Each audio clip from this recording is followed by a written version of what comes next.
We can look at the same thing and see different reality. Because the truth is, my dear brothers and sisters, we choose or we see what we choose to see. Kung ano ang gusto nating makita, madalas yan ang ating nakikita. That is why this Sunday, our readings invite us to look differently, to see things differently, and to look at the world and our lives from the perspective of God.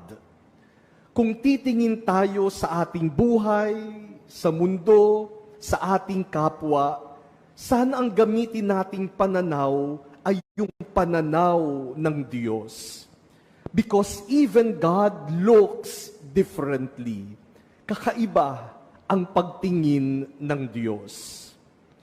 In our first reading today, the prophet Zephaniah speaks about a humble and lowly people.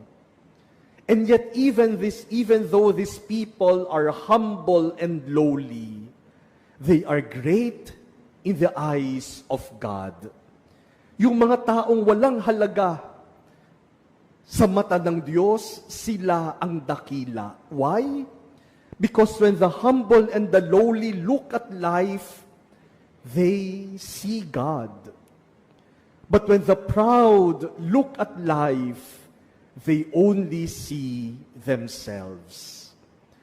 Kaya yung mapagpakumbaba ay dakila sa mata ng Diyos dahil sila ay nakakakita palagi sa biyaya ng Diyos.